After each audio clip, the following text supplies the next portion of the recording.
Ladies and gentlemen, welcome back to the channel. I'm Lennon. How you guys doing? Welcome back to our Faction Focus Sunday. So here today we are taking a look at another one of Rome's 2 factions. And yes, indeed, today is the day we are taking a look at Athens. And Athens is one of the 5 Greek city-states that you can choose from, which I think is one of the most fun ones as well. Like, they all have their ups and downs, but let's talk about Athens today. So Athens has, the Greek states have the cultural traits of independence, 20% melee defense during battles in own or allied territory, which is pretty good if you're on the defense, and classical heritage +4 cultural conversion, which really helps you out once you start to expand further outwards. And then we have our current Athens Athenian bonuses, which is naval prowess.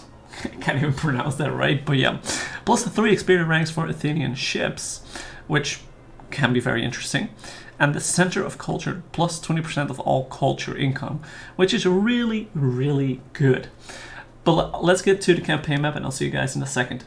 Okay, so here we are on the campaign map, and as Athens, we start out with one single settlement, which is basically Athens. So that completely makes sense. Athens is one of the Greek city-states with a interesting starting location. As you start with one settlement in a province that is quite hard to get, because Sparta is here, and the Isle of Knossos is over here. So to get over here, you're gonna have to at least get either transports or a fleet down here to deal with these, which can be tricky in the beginning, since this faction is most of the time pretty passive and just has a 20 stack sitting in the settlement without doing anything for the rest of the entirety of the game. So it does make it hard to conquer this, or you have to beeline for it so that they're not strong enough. But you have your own troubles over here in the mainland. So if we take a look at diplomacy, as Athens, you start out with friends, including Sparta, which have a non-aggression pact and a trade agreement. But most interesting, as you can see, we are a satrapy of Macedon. That is an interesting start, because I don't know many other factions that start out as a satrapy of any other factions that basically have an overlord. And this usually doesn't last that long, because either you declare war on Macedon or someone betrays someone over here. It's always a little bit of a mosh pit or free-for-all. So with that, it's an interesting start. You do have good relationships with Egypt on the other side of the world, which is a very good start as well, since that is a pretty decent trade route that you already have, and Egypt is most of the time a pretty wealthy faction, so that's a good friend to have on the other side of the seas.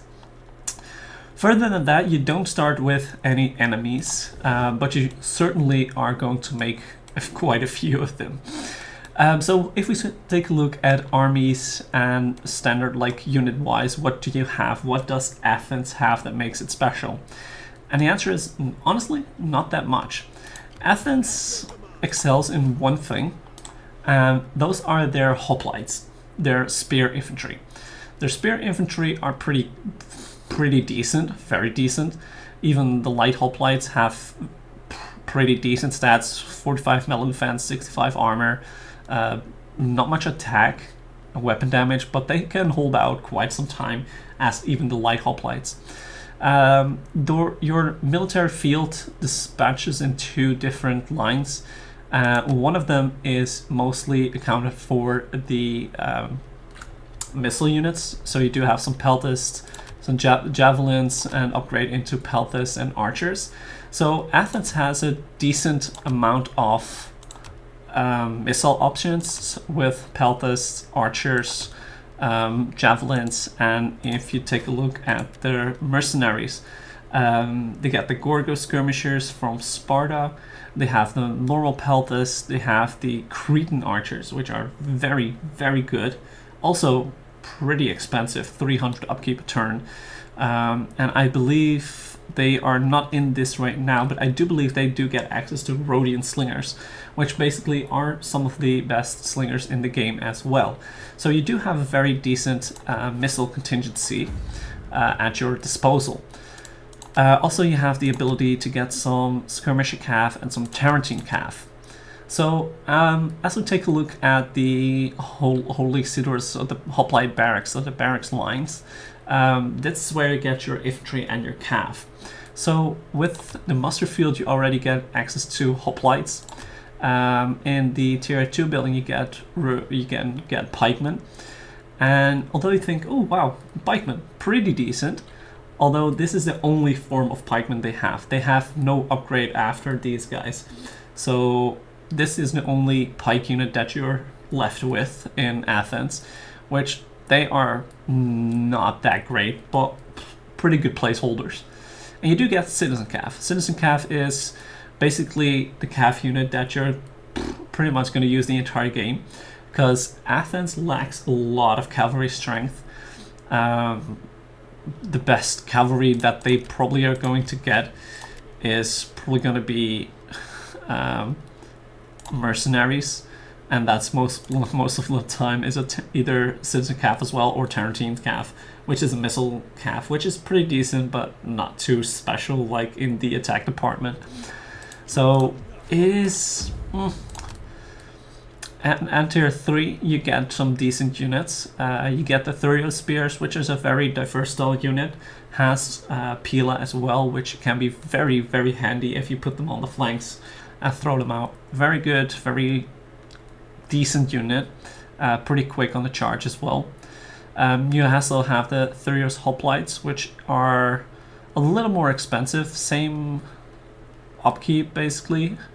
And you get some extra stats for it, so a little bit more expensive but still decent.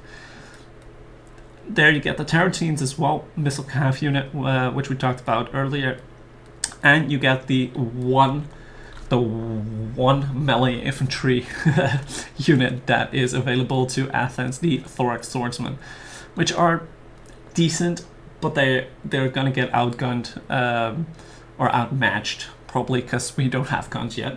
But they're going to be outmatched by late game infantry like everywhere.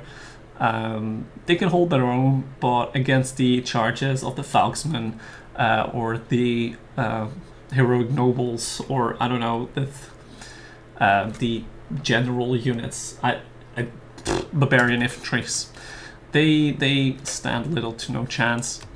And then in the Royal Barracks, you get the Thorax Hoplites, which is basically your best hoplite unit after the Picked Hoplites.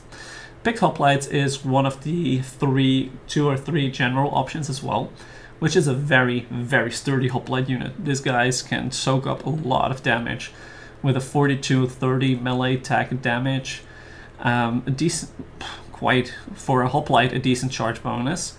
61 melee defense, 105 armor, base health pretty decent as well, and you get your one and only shock cav unit.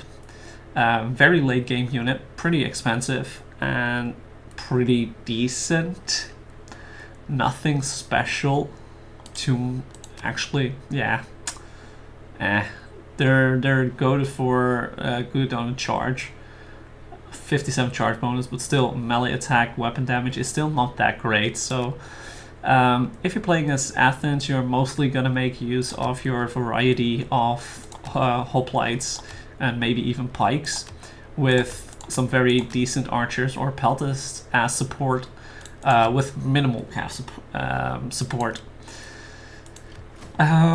So that is your army wise. Generals, you can get the Picked Hoplites, the Thorax Swords, I believe, and the Hippeis Lancers, which are the Lancers are basically your best unit, since that's one of your only cav units, and it's gonna take you a while to get to tier 4, so I would always recommend the Hippeis Lancers as a general unit.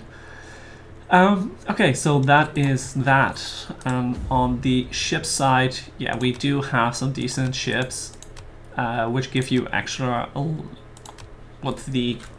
the bonus gives you extra health and experience towards them.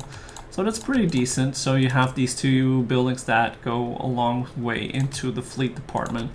Although I think these guys are your best options for long range. And then the thorax swords are probably your best options for close quarters combat on the ocean. So expansion wise, the first thing you want to do is probably take out Epirus as soon as possible. It gives you an access to another province, since that is basically the only way to go, because you can't really get after Sparta since they're your friends, or you betray them straight away and everyone declares war on you. You can't go straight towards Pella because they are just your overlord. What you could do is leave them the way they are and go south and go east. But honestly, I never tried that, so I can't tell you if that's the best idea.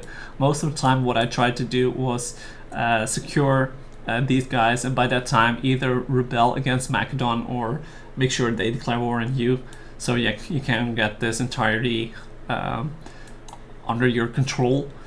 And once you have like Macedonia under control, maybe even Thrace, since Macedon might expand over there as well, you'll have a decent piece of land carved out for you with the intention to either move east or west towards Rome, which probably should take out early game, because late game you're gonna struggle with the amount of armor that the legions have against your units. You could go east, where you face a little bit of the same, and of course the eastern front with the less armored infantry could be a well thought expansion option for your mediocre units. Northwards, there's a lot of territory here. You can do whatever you want over there, but I either recommend going east or west or east, based on what your experience is and what your game plan is, like what are your winning conditions. And I definitely would not leave Rome towards the late game, because they could absolutely smack you. As for challenge campaigns, I believe Macedon, I don't know if Athens has the particular trophy, but for This Is Total War campaign, Athens is quite a struggle, because you have one or two cities that are in like straight like proximity, very close proximity to each other, which means you're gonna have some trouble. Although I could see if you want to have a hard battle, what you could do is spend all of your cash on a few mercenaries over here and a few mercenaries over here, and just go balls to the walls, go into straight Sparta and Larissa. You have two very difficult battles ahead, but that would mean you secure at least 2 territories in the first turn, with these guys providing an actual buffer here. So that could be a very interesting strategy. Like if you move them over here, you can get some extra, maybe 1 or 2 units, and then you move this guy over here, get some extra units over here as well. So you'd have 6 against this. Honestly, looks like it should be doable.